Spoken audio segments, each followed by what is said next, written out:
Vamos a hablar con Daniel Álvarez. Os invito además, Mario y Víctor, que le escuchéis. Es vicepresidente de la Asociación Nacional del Arma en España. Daniel, ¿qué tal? Muy buenas tardes. Hola, muy buenas tardes. Gracias por la invitación. De OK Diario. Yo, fíjate, te voy a trasladar, si me permites tutearte, te voy a trasladar lo que decía el presidente Biden. El presidente Biden exclamaba y decía, ¿por qué? ¿Por qué en Estados Unidos estas carnicerías habituales y en otros países no ocurren? ¿Qué nos está pasando como sociedad? Y tú que estás precisamente en la Asociación Nacional del Arma, te pregunto y te traslado, ¿la cuestión son las armas o la cuestión son las manos que las portan en las sociedades particulares? Porque tú esta mañana cuando hablábamos me dabas datos comparativos de países de nuestro entorno donde no hay tiroteos habitualmente y sin embargo en Suiza o en Finlandia me decías, es que los reservistas tienen las armas automáticas en su casa. Así es. A ver, el tema está claro que la izquierda quiere llevar este debate sobre el número de armas y la accesibilidad a las mismas. Esto no se sostiene por ningún lado, a poco que miremos datos de diferentes países que comparten una gran cantidad de armas y que tienen una legislación más o menos. El problema que tiene Unidos responde a otras causas. Estamos hablando de problemas que pueden ser sociológicos, como se decía antes, estructurales, económicos e incluso sanitarios, problemas mental y demás. El intentar atar el número y las mismas matanzas es un sinsentido. Y me voy a explicar. Por una parte tenemos países de nuestro entorno, como puede ser Suiza, que tiene 49 armas por cada 100 habitantes. En el caso de Estados Unidos estamos hablando de unas 110 armas por cada 100 habitantes. Si nos atenemos a ese dato y estableciendo un simple silogismo, podremos pensar que en Suiza tendría que haber la mitad de matanzas que hay en Estados Unidos, pero es que no ocurre ninguna. A ese respecto también hay otros países de nuestro entorno, como puede ser Austria. Austria tiene 30 armas por cada 100 habitantes.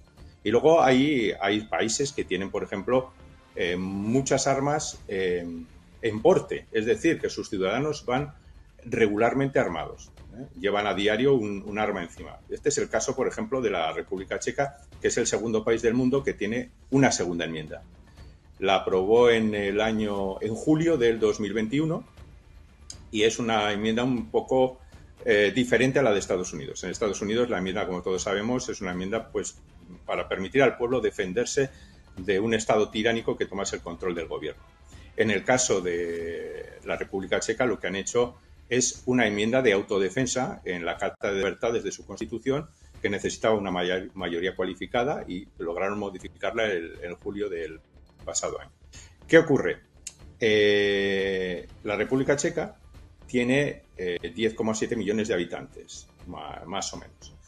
El número de armas que están en porte, es decir, el número de licencias que les permiten llevar armas encima durante todo el día, ya sea en su trabajo, en su casa, cuando se desplazan, son exactamente 800.000. Es una cifra que se alcanzó hace unos meses y eso quiere decir que el 7,70 y algo % de la población lleva un arma encima.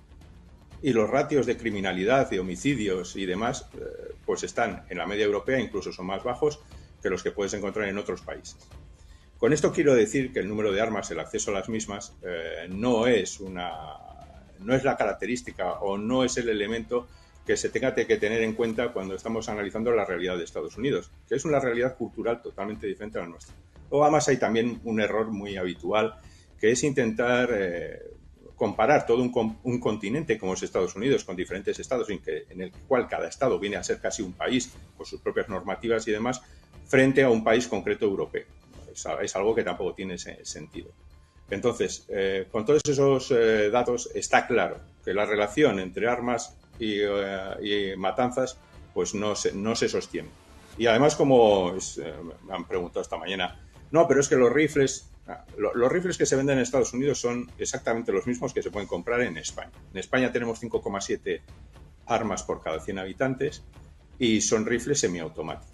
En Estados Unidos se prohibió en los años 80 las armas de asalto, porque aquí todo el mundo habla de armas de asalto, perdón, las armas de asalto son armas automáticas, son armas de guerra que también están prohibidas en Estados Unidos.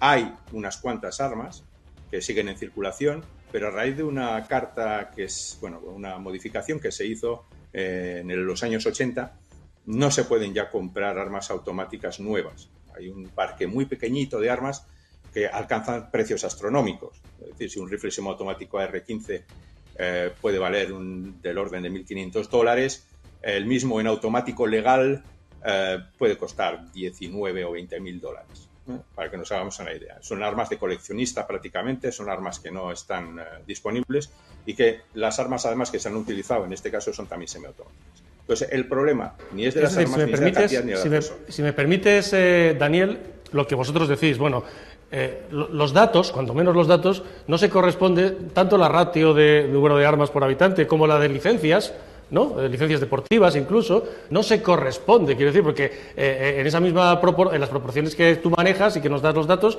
deberíamos tener sucesos parecidos a los de Estados Unidos en nuestro entorno cada 2 por 3. Esto es así, ¿no?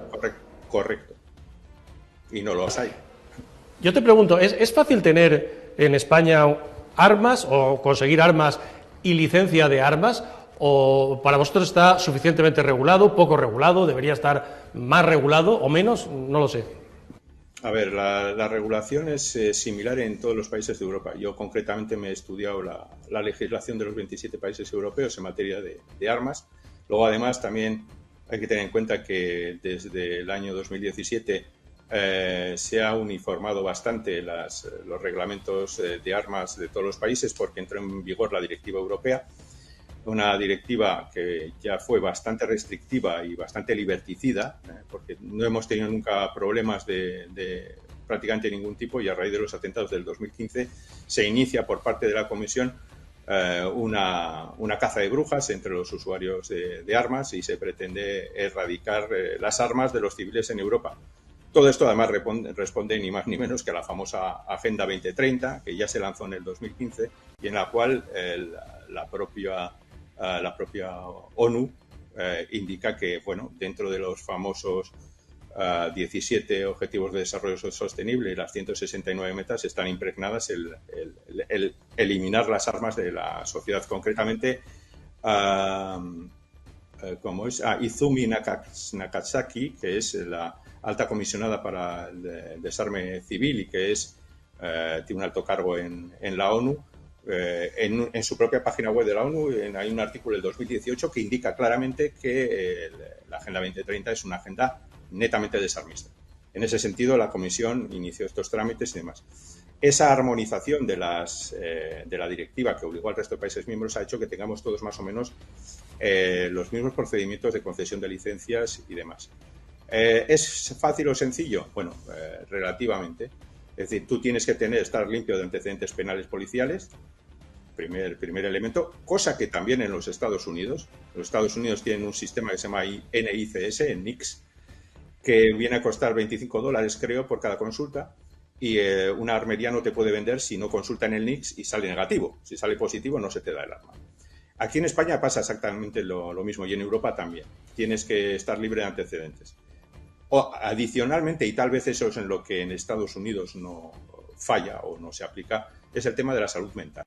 Aquí, lógicamente, tienes que hacer también, como en el resto de países europeos, una evaluación psicotécnica, psicológica, con un psicólogo, para que, bueno, pues vea que estás en un estado mental idóneo para poder darte una. Luego tienes que demostrar, dependiendo del tipo de licencia, tu pericia con el arma, es decir, que sabes lo que tienes entre manos, en un examen teórico-práctico, y una vez que lo tienes superado, pues en unos meses pues tienes la licencia y puedes comprar el número de armas que te permita esa licencia. En España la legislación, quiero señalar, que es altamente restrictiva, mucho más restrictiva que en el resto de los países europeos, una cuestión por la cual nosotros estamos luchando y por eso nos reunimos en el Congreso habitualmente con alguno de los señores que están ahí para intentar mejorar la legislación y armonizarla con lo que tienen en el resto de países de Europa. Aquí sufrimos un yugo terrible en el número de armas, en el tipo de armas, en los cargadores, que no sucede en Europa, es absurdo.